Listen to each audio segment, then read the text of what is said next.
Welcome back, everybody. Well, it's more like welcome back to me, since I've been gone for so bloody long. Where have I been, and what have I been doing? Well, playing Rocket League, evidently. I do enjoy this game. It's a nice short video to have behind this yakking I'm about to do. If you are a fellow Rocket Leaguer and want to know how I'm doing, here's a quick screenshot of my ranks. Solo duel sucks. Not what I like to play at all. Just not my style. I played enough just to get my rank, and it wasn't very good, but I haven't touched it since then. Doubles and standard 3v3s is where it's at.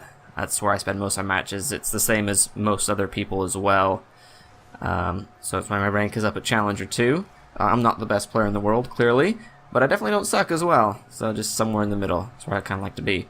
The match behind this is a solo standard, which I'm sitting at Prospect 2. I like it just fine, just like regular standard, but it's not that popular. People prefer to play with their friends, so it's harder to find a match, so I don't play that many. I would like to stream some Rocket League in the future. I tried a little bit a couple months ago, but just didn't feel like I had the energy for it that day. I have hooked up my YouTube streaming thing. I haven't tried it on there yet. Rocket League would be a fun way to get started on there. And with the way that the replays are all saved, I can keep all my content in one centralized place. Always a good thing. I might stop using Twitch altogether. Another game that might come up in a stream is No Man's Sky that was just released this last week. It's an open-ended, procedurally generated space exploration game. The scope on this is absolutely massive. It's got an unfathomable number of stars and planets to visit. You just fly around and endlessly looking at stuff. The goal is to reach the center of the galaxy. That's sort of an informal goal. Along the way, you just visit all the planets and mine up resources to improve your ship and your spacesuit. It makes everything a little bit easier. I haven't put a whole lot of time into this game yet. Maybe an hour or two. But I can definitely say that it'll be a good game to sit back and goof around with while chatting on stream. So I have some time to stream in the future. This will be one of the options. Now let's get to the meat of it. FIFA 17. It's due out in about a month and a half, so we have to start looking at what we're going to do with it. There's been some information released already, so we can start by having a look. I was going to make a video about a week or two ago, but I got delayed and didn't bother. But I'm glad I waited since they just released some new info on career mode, which you guys know is my favorite bit. So the stuff that they've released in the past that looks a bit promising, they're completely overhauling the graphics and physics engines and going to be running it through the Frostbite engine, which I believe is used in the recent Battlefield games. This will open up the game to more off-the-pitch stuff, which is going to be important for a lot of their new features. Expect the game to look and feel a bit different, and from the few videos that are out, they don't look like bad changes. Ultimate Team and online play are of course still in, but you know how much I hate them, so I'm not going to waste any time on them. The newest game mode they have is like a story mode. You play as the same player every time. It's a youth prospect named Alex Hunter. You have a best friend and a rival named, I can't remember. I think it was something Walker. The mode is limited in not that you only have to be the same guy, but it's always played only in the EPL. You get the flexibility to change your position and skills development and which team you play for, but otherwise it's fairly limited in the traditional FIFA sense. The point of this mode is to show off the Frostbite engine in the off-the-pitch stuff. You get to have chats with your teammates, your manager, your agent, control your family life. I'm sure there's going to be more than that, I assume. It's about taking the same blank slate character as everyone else, but making it your own. There's a whole lot more animations and commentary based around this mode, so it should be good for those who enjoy more RPG and story-driven games, which in the past FIFA really is not, so they're just trying to bring in a different level of player, I think. Now for the best bit, the career mode. First part they released on that is just an overview of board expectations that are meant to help guide your season and career as a manager, so this is all mostly new. They have 5 areas of success that you're aiming for. Those are domestic success, continental success, brand exposure, financial, and youth development. Here's the screenshot they put out for this. It's a typical Real Madrid starter expectations.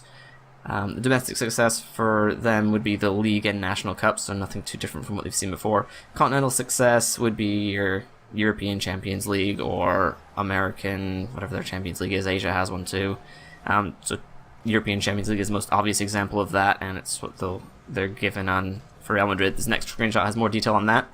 The latest objectives for the Real Madrid manager is to win the Champions League within 2 seasons, qualify for the Champions League, and win the Copa de España.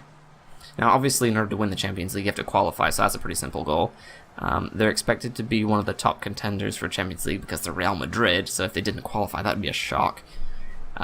Winning within 2 seasons is the interesting part of this. Winning Champions League is always a lofty goal, but if you hang on to the finals and then lose out there, you might be okay as a manager. But on the other hand, they're giving you 2 seasons to do it, so that gives you a little bit of a buffer just in case your career's already on the balance and you mess it up season 1. The next part is the newest of these, the brand exposure. Big clubs, Barcelona, Real Madrid, Manchester United, Celtic, they're all more than just a team that plays football. They have lots of merchandise and stuff that you can buy to help bring in revenue and make their support feel like a part of the club, as well as like the unique atmospheres and qualities that they stand for. Since it's a part of your board expectations, you're going to have some measure of control over it. Not much has been released on that yet, but based on the article along with the screenshots, marketing and advertising are going to be something that you get a say in. They mentioned that one of your goals might be to expand your brand exposure in Asia, so you obviously got targeted marketing there. So the next part is financial. That's always been in there a little bit. I expect to be more keeping the books balanced and making money is your overall goal there. They have a couple of charts here showing how it works. The first weighs your expenses against your earnings, just lets you know if you're doing a good enough job keeping in the black. Next, we've got more detailed numbers on the earnings section. On this pie graph, we only see earnings from transfers and merchandising, but I assume that was taken at the beginning of a career, so I expect more factors to come in as time goes on. The article cites player loan revenue for when you put players out on loan, match day revenue, and media income. Will go in that section as other potential earnings. The expenses chart here shows transfer fees and player wages, but the article says stadium maintenance, scout wages, youth facilities, and travel will be your other potential expenses as well. I expect there could be more than just those as well. We'll have to wait and see when the game comes out. The mention of match day revenue and stadium expenses, that makes me hope that stadium development is back in the game. I miss the ability to improve your stadium as you grew and rose up the leagues. Perhaps those days of playing your last make-or-break EPL match at the end of the season at a full-capacity crowd, only having 2,400 people in attendance because you started as a League 2 team and you're not allowed to expand Borough Lane or whatever your stadium is. So you get to put some money into your stadium expansion and you get it back in ticket revenues. It makes sense like that. Simply put, if you put money into your club and you don't spend more than you earn, you should do pretty well. It's been sort of like that before, but they haven't really tied your overall success to it. The last part of the new board expectations is youth development. It's always been a fun part of the game. I like bringing in the fresh talent. Having a strong youth academy was a big part of previous games, but you didn't get points for bringing in the next prodigy or lose points for just buying all experienced players instead of your own homegrown players. But now there's actually a goal to make your youth academy a valuable part of your dynasty. You put money in, you get better young players out. Again, cause and effect, input, output things, same from the financial section. Scouts will still be important, but they're changing wages, as it saw from the expenses screen.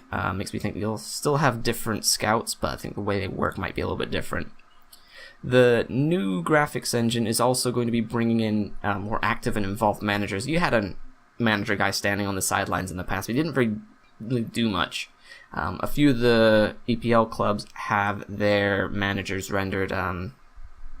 Jurgen Klopp and I think Claudio Ranieri might have been one of them, and of course Jose Mourinho. They're all going to be in the game. But even if you're not one of the big teams that they're working with, you get to pick a manager that'll stand on the sideline and do stuff. So from this screen, they say there's 11 managers that you can choose to pick you. I'm not particularly pleased with the range of choices. The 6 that you see here out of 11, so there's only 5 more that you can't see, they're all different degrees of old white dudes. Not a whole lot of diversity. And for a game that thrives on meshing different ethnicities and cultures, there's more to be done there. But on that note, the last new feature they've announced is they're bringing in the Japanese League. Konami finally let go of the exclusive rights, so EA's brought them in.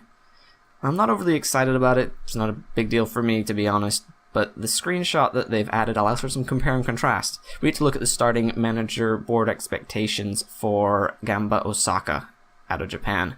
So we look at them here. Domestic success is their highest priority, which is high, not critical like we saw in the Real Madrid ones.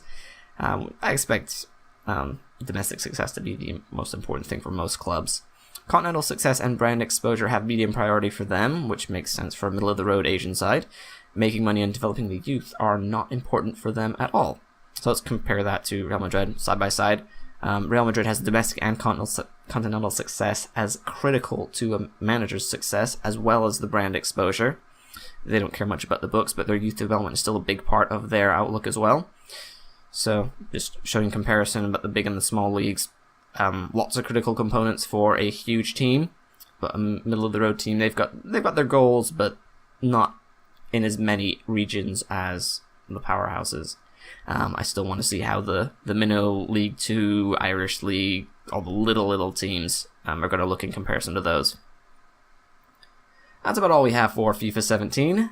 I do have a League 2 team picked out for career mode this year when it comes out. The release date, I believe, is September 27th. I'm not going to tell you which team it is yet, but some of you, maybe Lloyd and Logan in particular, will be quite pleased to see once we get started. Stay on the lookout for Rocket League and No Man's Sky streams, maybe in the near future. Since they'll be on YouTube now, everything will be saved there, so you can go back and watch at your leisure if you do miss a live stream. Hit me up on Twitter. The handle is RanrothGames. I'm pretty active on there, trolling the interwebs and stuff like that. Hope you've enjoyed this update and my spuddiness in Rocket League. I'll leave you with this. Get out there, be happy, and smile like a baby.